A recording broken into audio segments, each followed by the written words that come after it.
मैं स्वयं पूरे देश में जाकर अपने लोग को जागरूक कर रहा हूँ कि वो कावड़ लेने ना जाएं। हो सकता है पुलवामा जैसी कोई घटना भी करवा दे, हो सकता है सत्ता पाने के लिए वो फिर दंगे भी करवा दे। तो हमें बहुत ही जागरूक रहना है और अपने बच्चों को ऐसे कामों से दूर रखो। ये बेसिकली वो अज्ञानता बस ऐसा करते हैं। मुझे कोई बता दे जो अरबपति खरबपति लोग हैं या करोड़पति लोग हैं, पैसे वाले लोग हैं, ऊंची कुर्सियों पे जो बैठे, जो व्यापारी हैं, वो क्यों नहीं जाते कावड़ लेने। तो अगर कावड़ से फ़ायदा तो वो जाएं। ये तो वो लोग जा रहे हैं जिसके पास भरपेट खाना नहीं है, बच्चे के पढ़ाई के लिए पैसा नहीं है, रोज़गार नहीं है, और जो पढ़ भी रहे हैं या रोज़गार छोटा मोटा कहीं फैक्ट्री में काम कर रहे हैं, वो 15 दिन अपने स्कूल से कॉलेज से पढ़ाई की छुट्टी लेते हैं, अपनी फैक्ट्री से कारखाने से नौकरी की छुट्टी लेते हैं। तो 5-6-10-8-10 हज़ार रुपया तो वैसे खर्च देते हैं, और जो उनकी तनख्वाह होती है वो 15-20 दिन की उनकी तनख्वाह मारी जाती है। तो पूरा केवल और केवल नुकसान है। अंधविश्वास पाखंडवाद से किसी का भला होने वाला नहीं है। हिंदू राष्ट्र की बात कर रहे हैं, बेसिकली ये लोग देशद्रोही हैं, देश को तोड़ने की बात कर रहे हैं। नहीं कर सकते। खुद डॉक्टर बाबा साहेब अम्बेडकर और अन्य जो संविधान निर्माता थे या जो स्वतंत्रता सेनानी थे, वो ऐसे भारत का सपना नहीं देखते थे जिसमें भारत टुकड़ों में बंट जाए। क्योंकि आज़ादी से पहले भारत 562 रियासतों में बंटा था।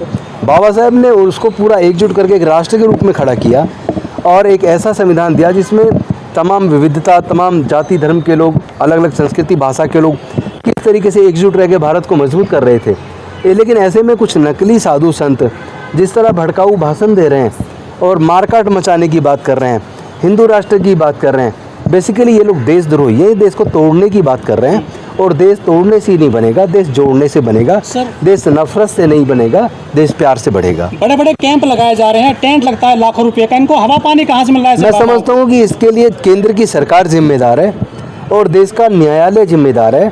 जो भी लोग संविधान के खिलाफ बात करें, जो भी लोग देश के संविधान को तोड़ने की, जलाने की बात करते हैं या जलाते हैं या संविधान बदलने की बात करते हैं, वो सब लोग कहीं ना कहीं भारत को राजतंत्र की तरफ ले जाने की और मनुस्मृति का शासन लाने की बात कर रहे हैं। लेकिन भारत के लोग इसको किसी कीमत पे स्वीकार नहीं करेंगे।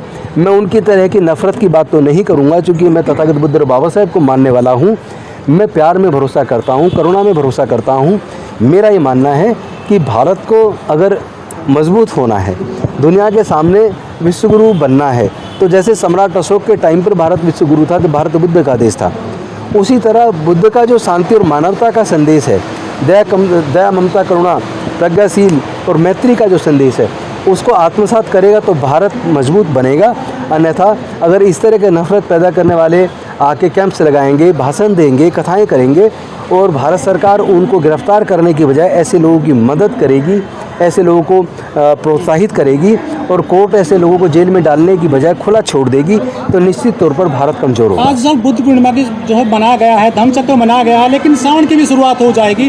वो जो SC/ST OBC बड़े पैमाने पर सावन में कांवड़ लेने जाते हैं, धार्मिक महीना कहा जाता है। ये बेसिकली वो अज्ञानता बस ऐसा करते हैं।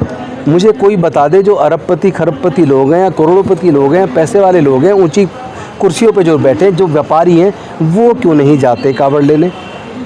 तो अगर कावड़ से फ़ायदा तो वो जाएं।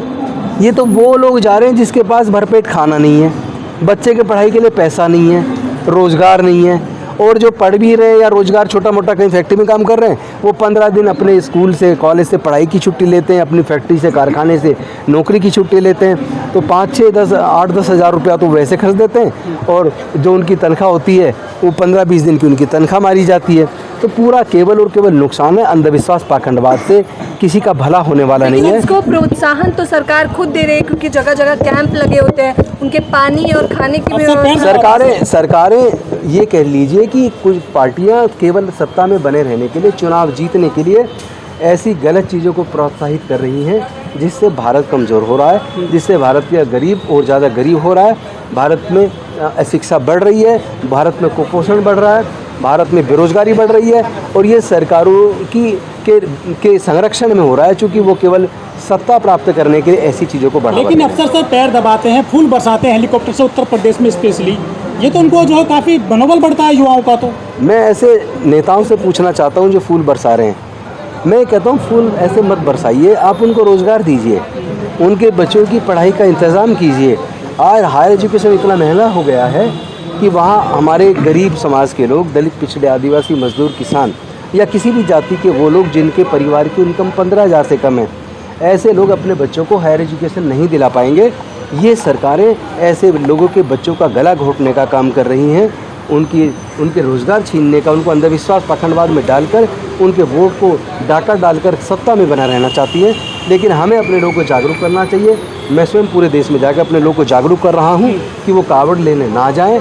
ये कथावाचक अब चुनाव से पहले सब जगह कथावाचक आएंगे, कहीं पे कथावाचक अपनी कथा सुना रहे होंगे, कहीं पे नए नए धर्म गुरु संत महात्मा आएंगे और जागरण होंगे और बड़े बड़े भंडारे लगेंगे। ये सारा जो प्रायोजित उपक्रम होगा, ये सारा सत्ताधारी पार्टी की तरफ से होगा ताकि वो लोगों को बरगला के उनकी वोट को चुरा सके और सत्ता को हासिल कर सके। तो मैं अपने लोगों से निवेदन करूंगा, इनके बरगलावे में न आए। हो सकता है पुलवामा जैसी कोई घटना भी करवा दे, हो सकता है सत्ता पाने के लिए वो फिर दंगे भी करवा दे।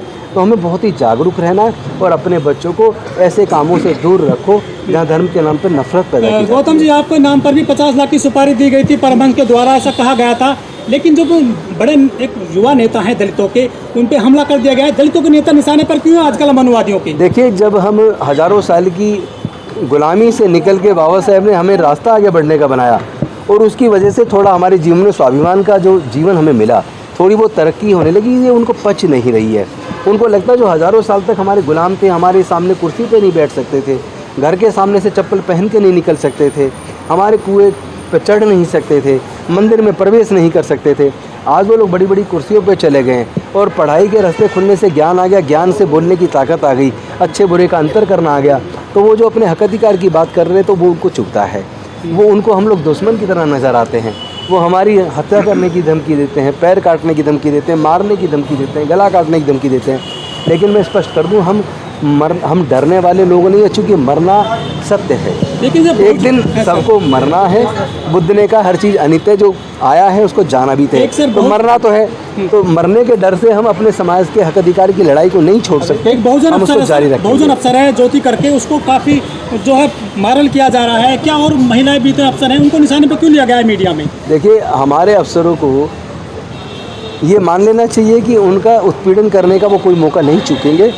ऐसे लोगों को डॉक्टर बाबा साहब अम्बेडकर के मार्ग पर चल के समाज को मजबूती देनी चाहिए और अपने अच्छे आचरण से वो लोग अपना कैरेक्टर बिल्डअप करें और डरने की किसी को कोई ज़रूरत नहीं है। हम सब लोग हैं उनके लिए लड़ने के लिए। सर, एक मामला और सर, नोएडा में सर बोध विहार है, उस पर काफ़ी लटका हुआ है, मतलब खतरा, वो किस तरह से सर पूरा हो? वो मैं समझता हूँ हमारे लोगों की गलती है, इसमें कोई इसको आप दूसरे अदरवाइज़ ना लें।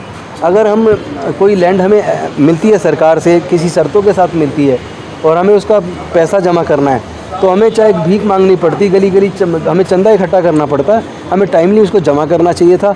अभी भी हमें वो पैसा इकट्ठा करके जमा करना चाहिए और सरकार से उस पर जो ब्याज लगा उसको माफ़ी के लिए आवेदन करना चाहिए। सर, माइनॉरिटी कमीशन में अभी तक कोई बौद्धिस्ट व्यक्ति नहीं है। ये सरकारों की बदनीयती है और हमारी गलती है कि हम लोग यूनाइटेड तरीके से आगे नहीं बढ़ रहे हैं। टुकड़े टुकड़ों में संगठन बना के टुकड़े टुकड़ों में राजनीति कर रहे हैं। तो जब तक हम यूनाइट नहीं होंगे तब तक हमें हमारे हक मिलने वाले नहीं हैं।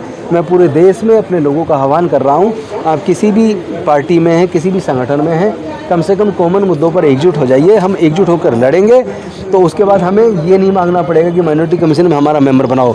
ये तो वो डर के, चूँकि उन्हें वोट की राजनीति की वजह से वो लोग डर के अपने आप आपको बना देंगे, उसकी चिंता करने की ज़रूरत नहीं है। सर, आप लोग लगातार बहुजन समाज को जागरूक कर रहे हैं, लेकिन बड़ा सवाल ये है कि आखिरकार अभी तक वो जागरूक क्यों नहीं है? क्योंकि हिंदू राष्ट्र की हुंकार भरने में, रैलियों में वो बहुत ज़्यादा मैं इस बात से बिल्कुल सहमत नहीं हूँ कि वो जागरूक नहीं हो रहे हैं। ये जागरूकता ये जिसकी वजह से नफरती लोग हमारी गर्दन काटने की बात कर रहे हैं, इस बात का परिचायक है कि हमारा समाज जागरूक हो रहा है। हमारी बड़ी बड़ी सभाएँ हो रही हैं, हमारे युवा युवतियाँ फेसबुक के माध्यम से, ट्विटर के माध्यम से खुलेआम अब न्याय की आवाज़ बुलंद कर रहे हैं, लड़ाई को लड़ रहे हैं। इसी से तंग आकर, परेशान होकर जातिवादी मानसिकता वाले लोग ये धमकियां दे रहे हैं। इससे डरने की ज़रूरत नहीं है, एकजुटता आ रही है, समाज मजबूती की तरफ बढ़ रहा है और आप लोग बस एकजुटता की अपील सबसे कीजिए। एक सवाल और सर, बिहार में जो है तेजस्वी यादव की सरकार है, डिप्टी सीएम है, लेकिन वहाँ उज्जवल यादव नामक युवक को थूक चटवाया गया है राजपूत युवकों के द्वारा। कैसा हिंदू राष्ट्र भी चटवाया गया, उनको मुंडन भी किया है, बाल भी काटे हैं। और एक मैं भी देख रहा था ट्विटर पे, हमारे समाज के एक व्यक्ति को जूती में पानी भी पिलाया गया है, पानी एक के कुएं से ले लेने पे की हत्या भी हुई है। तो इस तरह की घटना पूरे देश में लगातार चल रही हैं, बल्कि अब ऐसा लगता है जैसे बढ़ रही हैं। तो दो कारण हो सकते हैं बढ़ने के। एक तो ये कि पहले लोगों की नोटिस में ना तो अब बहुजन सोशल मीडिया इतना एक्टिव हो गया है, उससे वो चीज़ पब्लिक की नज़र में आने लगी है। और दूसरा ये भी हो सकता है, जब आप जागरूक होते हैं और अपने हक अधिकार के लिए लड़ते हैं तो जातिवादी गुंडे वो उत्पीड़न बढ़ा देते हैं डराने के लिए। लेकिन हमारे लोग डरेंगे नहीं, हमारे लोग शांतिपूर्वक तरीके से बाबा साहब और बुद्ध के मार्ग पर चल के अपने अधिकार सुनिश्चित करेंगे। शुक्रिया।